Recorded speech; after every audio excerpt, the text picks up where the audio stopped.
Hello students, how are you all? Welcome back. In last video we were discussing about the strengths of acid and bases. सबसे पहले तो हमने ionic equilibrium में various concepts discuss किए थे acids and basis के, और उसके बाद लास्ट लेक्चर में हम लोगों ने बात की strength of acids and bases की on the basis of Arrhenius concept as well as on the basis of Bronsted Lowry concept. ठीक है, और उसके अलावा Ostwald's dilution law and dissociation और ionisation of acids and bases, weak acids and weak bases हम लोग discuss कर चुके थे. ठीक है, आज का हमारा फर्स्ट कंसेप्ट है the ionic product of water. काफी इंपॉर्टेंट एंड काफी सिंपल टॉपिक है ionic product of water. Water का आयनिक प्रोडक्ट. देखिए, वाटर की अगर बात करें, वाटर के आयनाइजेशन की अगर बात करें तो वाटर का भी सेल्फ आयनाइजेशन होता है, but water is a weak electrolyte. Water क्या होता है? एक वीक इलेक्ट्रोलाइट होता है. वीक इलेक्ट्रोलाइट का मतलब क्या है कि ये कंप्लीटली डिसोसिएट नहीं होगा. ठीक है, वीक इलेक्ट्रोलाइट्स तो वही होते हैं ना जो सब्सटेंसेस कंप्लीटली डिसोसिएट नहीं होते उनके आयंस में. So water is a weak electrolyte, poor conductor बोल सकते हैं हम लोग. ठीक है, और जब इसका आयनाइजेशन होता है तो आयनाइजेशन हम किस तरह से रिप्रेजेंट करते हैं? देखिए, सिंपल सी बात है, वाटर है आपके पास तो वाटर किस में कन्वर्ट होना है? H positive and OH negative ions में. तो H positive and OH negative ions में इसका होगा डिसोसिएशन. बट अगर वीक इलेक्ट्रोलाइट है और डिसोसिएशन हो रहा है तो हम लोग जो एरो दिखाएंगे वो एरो यहाँ पे कैसे दिखाने हैं हमें? Double sided arrow. किसकी फॉर्मेशन होगी? H positive and OH negative ions की. This process is known as the self ionisation of water. Water अपने आप आयनाइजेशन करवा रहा है अपना. मतलब देखिए, मैंने आपको जैसे बताया कि सपोज आप वाटर का आयनाइजेशन कराना चाह रहे हैं, आप लोग बेस का आयनाइजेशन कराना चाह रहे हैं, तो उनका आयनाइजेशन कब पॉसिबल है? In the presence of water. या जब मैं बोलूं जब आपके पास एक्वस सॉल्यूशन प्रेजेंट होगा तब उन सब्सटेंसेस का डिसोसिएशन होगा. एक्वस सॉल्यूशन का मतलब आप लोग क्या जानते हैं? The addition of water. तो ये तो ऑलरेडी कौन है? वाटर है. इसके आयनाइजेशन के लिए क्या चाहिए? सिर्फ वाटर ही तो चाहिए जो कि ये खुद है. तो इसका अपने आप ही आयनाइजेशन होता है. So it is known as the self ionisation of water. और इसी को ही वैसे रिप्रेजेंट करने का एक और मेथड भी है. एक और इक्वेशन की हेल्प से भी आप इसको रिप्रेजेंट कर सकते हैं. 2 मॉलिक्यूल्स वाटर के इस तरह से दिखा दीजिए और H3O positive plus OH negative ions की यहाँ पे क्या हो जाती है? फॉर्मेशन हो जाती है. देखो, वाटर आपके पास है. सपोज इस वाटर में कौन है? H positive and OH negative दोनों में ही है, बट एक को आप डिसोसिएट करके दिखा दो. इसका H पॉजिटिव इसके साथ कंबाइन होगा तो क्या बनाएगा? Hydronium ion. और OH negative ion means hydroxide ion यहाँ पे क्या रह जाएगा? अलग रह जाएगा. तो दोनों ही रिएक्शंस हैं. किस चीज के रिएक्शन है ये? Both these reactions are the self ionisation of water. ठीक है, वाटर का क्या है? ये सेल्फ आयनाइजेशन है. दोनों रिएक्शंस में से किसी भी रिएक्शन की हेल्प से आप रिप्रेजेंट कर सकते हैं. अब देखिए, इक्विलिब्रियम की हम यहाँ पे बात कर रहे हैं तो ऑब्वियसली यहाँ पे क्या करेंगे? अप्लाई करेंगे लॉ ऑफ केमिकल इक्विलिब्रियम. तो मान लीजिए मैं ये इक्वेशन कंसिडर कर रही हूँ. So apply law of chemical equilibrium. क्या करना है अब हमें? अब हमें लॉ ऑफ केमिकल इक्विलिब्रियम यहाँ पे अप्लाई करना है. तो क्या कहता है हमारा लॉ ऑफ केमिकल इक्विलिब्रियम? कि equilibrium constant will be equal to concentration of products divided by the concentration of the reactant. ठीक है, अब ये कांस्टेंट है और वाटर जो है वो भी क्या रहेगा? कांस्टेंट ही रहेगा. दोनों को मैं एक साइड लिख रही हूँ जैसे पिछले कंसेप्ट्स में लिखते थे. So K multiply by concentration of water will be equal to concentration of H positive and concentration of OH negative ions का product. So here is a constant and here is also a constant. दोनों का product जो आएगा वो भी क्या होगा? एक कांस्टेंट ही होगा. अब देखिए, अगर यहाँ पे मान लीजिए कोई एसिड होती तो हम क्या लिखते हैं? Ka means ionisation constant of water. ठीक है, बेस होता तो सॉरी एसिड बेस होता तो क्या लिख देते? Kb यानी कि आयनाइजेशन कांस्टेंट ऑफ बेस. अब हमारे पास क्या है? वाटर है तो हम क्या लिख देते हैं? Kw means ionisation constant of water. ठीक है, it is equal to H positive and OH negative ions की concentration का product. Now this Kw is basically the known as the ionic product of water. इसी को ही हम लोग क्या बोल रहे हैं? वाटर का आयनिक प्रोडक्ट बोलते हैं. ठीक है, ionic product of water is defined as the product of H positive and OH negative ions concentration. ठीक है, वाटर जो है, वाटर में H positive and OH negative ions ही प्रेजेंट होते हैं और इन आयंस का प्रोडक्ट है ये वाटर के ये आयंस है, इसलिए इनको क्या बोल दिया गया? आयनिक प्रोडक्ट ऑफ वाटर. अब जो आयनिक प्रोडक्ट है इसकी वैल्यू पर्टिकुलर टेम्परेचर पे फिक्स होती है, एक पर्टिकुलर कांस्टेंट टेम्परेचर पे इसकी वैल्यू भी क्या रहेगी, कांस्टेंट ही रहेगी। तो इसकी वैल्यू फाइंड की गई, द वैल्यू ऑफ Kw, ठीक है, the value of Kw means ionic product of water at 25 degree Celsius. 25 degree Celsius पे जनरली हम लोग बात करते हैं और 25 डिग्री सेल्सियस पे इसकी वैल्यू कितनी देखी गई, 1.008 इंटू 10⁻⁻14, ठीक है। और इसी को अप्रोक्स कैसे लिख सकते हैं, 1.00 इंटू 10⁻⁻14 एंड 1.00 का मतलब भी क्या है, 1 ही है, तो सिंपली क्या लिख सकते हैं, 10⁻⁻14। सो हमेशा ध्यान रखें, इंपॉर्टेंट है ये, the value of ionic product of water at 25 degree Celsius is 10⁻⁻14, ठीक है। अब टेम्परेचर का इस पे कुछ इफेक्ट भी तो पड़ता होगा। मैं आपको बोल रही हूँ कि एक पर्टिकुलर टेम्परेचर पे, एक फिक्स टेम्परेचर पे जो आयनिक प्रोडक्ट है वाटर का, इसकी वैल्यू भी फिक्स ही रहती है या कांस्टेंट ही रहती है, जिसमें से एक वैल्यू मैंने आपको बताई भी, जो जनरली हम लोग यहाँ पे न्यूमेरिकल्स के केस में यूज करेंगे कि at 25 degree Celsius the ionic product of water is equal to 10⁻⁻14। But ये जो आयनिक प्रोडक्ट है, ठीक है, टेम्परेचर का भी इस पे कुछ ना कुछ इफेक्ट पड़ता है। So our next concept is the effect of temperature, effect of temperature on ionic product of water, ठीक है। आयनिक प्रोडक्ट ऑफ वाटर क्या है, हमारा Kw है, उस Kw पे टेम्परेचर का क्या इफेक्ट पड़ता है ये हमें देखना है। देखो बहुत सिंपल सी बात है, मैं आपको कहूंगी इस वाटर का क्या हो रहा है, आयोनाइजेशन हो रहा है। मैंने उससे पहले आपको बता दिया कि ये वीक इलेक्ट्रोलाइट है, ठीक है, और मैं बोल दूं it is a poor conductor, बात तो वही है ना। ये दोनों चीजें क्या शो कर रहे हैं कि जो आयोनाइजेशन होगा वो कंप्लीट आयोनाइजेशन तो होगा नहीं। लेकिन सपोज मैंने यहीं पे क्या किया, मैंने टेम्परेचर बढ़ा दिया, तो मैं जैसे जैसे टेम्परेचर बढ़ाऊंगी तो इन आयंस की कंसंट्रेशन यहाँ पे क्या होती जाएगी, बढ़ती जाएगी, ठीक है। सपोज एक पर्टिकुलर टेम्परेचर के ऊपर इसकी कुछ वैल्यू है, ठीक है, इन H पॉजिटिव आयंस की कुछ कंसंट्रेशन है, OH नेगेटिव आयंस की कुछ कंसंट्रेशन है। लेकिन जैसे जैसे मैंने टेम्परेचर बढ़ाया तो इनकी कंसंट्रेशंस भी क्या हो गई, बढ़ने लग गई। Now ionic product is directly proportional, ठीक है, डायरेक्टली प्रोपोर्शनली दिख रहा है हमें, directly proportional to the concentration of hydrogen ion and hydroxide ion. तो जब इन आयंस की कंसंट्रेशन बढ़ेगी तो obviously ionic product of water भी क्या होगा, इंक्रीज होगा, इसकी वैल्यू भी बढ़ती जाएगी। सो हम बोल सकते हैं यहाँ पे एज द टेम्परेचर इंक्रीजेस, कि अगर टेम्परेचर बढ़ रहा है तो फिर क्या होगा उससे, as the temperature increases the concentration of H positive and OH negative ions increases and hence Kw means ionic product of water will also increase। इसका मतलब जो Kw है means ionic product of water वो भी क्या हो जाएगा, यहाँ पे अच्छे इंक्रीज हो जाएगा, ठीक है। अच्छे से आपको समझ में आ गया होगा, ठीक है। इसको देख लीजिए अच्छे से और सारे कंसेप्ट नोट कर लीजिए, ठीक है। उसके बाद देखते हैं अपना next concept. Okay, so now our next concept is the concept of pH. PH के कंसेप्ट को पढ़ने से पहले, क्योंकि इसके भी हमें न्यूमेरिकल्स करने होंगे, पीएच के काफी इंपॉर्टेंट न्यूमेरिकल्स होते हैं, ठीक है, एग्जाम्स में भी पूछे जाते हैं, बट उसको पढ़ने के लिए उससे पहले एक और छोटी सी चीज देख लेते हैं। यहाँ पे अभी अभी हमने पढ़ा है ionic product of water is equal to the product of H positive and OH negative ion concentration.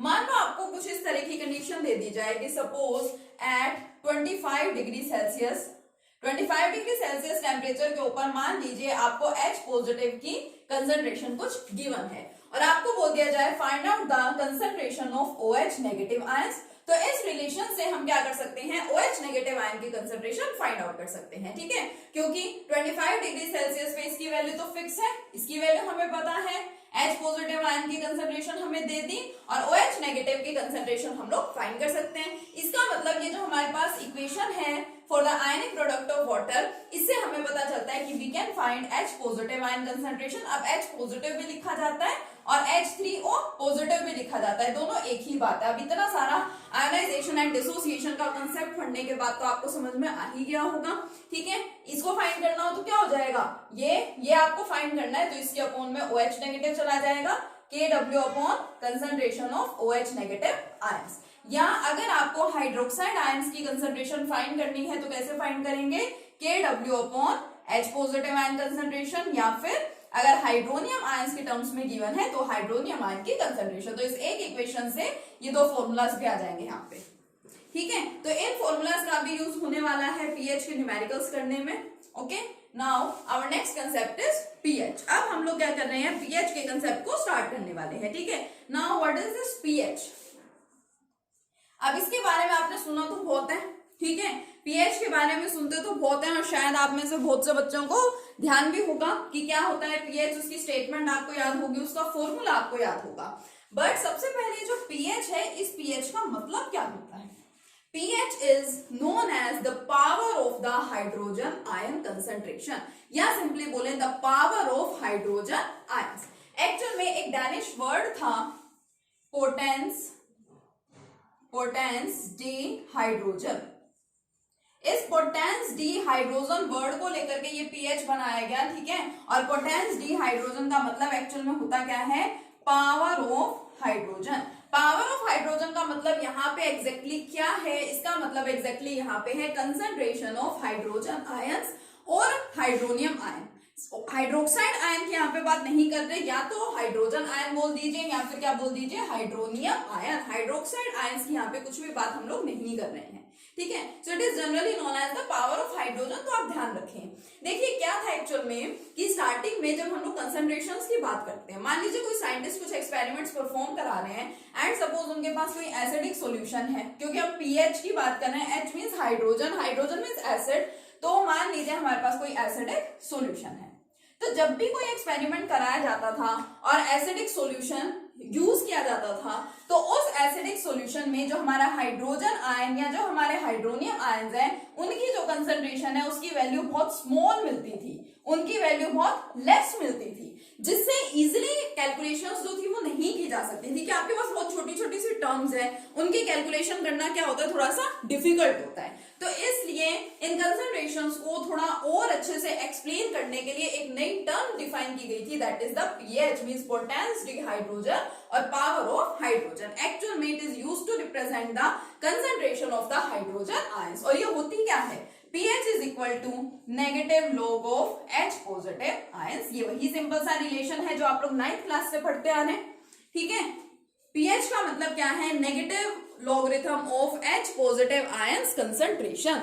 और अभी तक हम लोग ये सोचते थे कि सिर्फ pH ही होती है, सिर्फ हम लोग H पॉजिटिव आयंस की ही कंसंट्रेशन की बात करते हैं, सिर्फ हम लोग एसिडिक सॉल्यूशंस की ही यहाँ पे बात करते हैं, लेकिन ऐसा नहीं है। अगर हमारे पास कोई एसिड है, मैं कहूँ कि मेरे पास HCl है, तो इसके अंदर ऑब्वियसली कौन है, H पॉजिटिव है, तो मैं H पॉजिटिव आयंस की कंसंट्रेशन की बात करूंगी।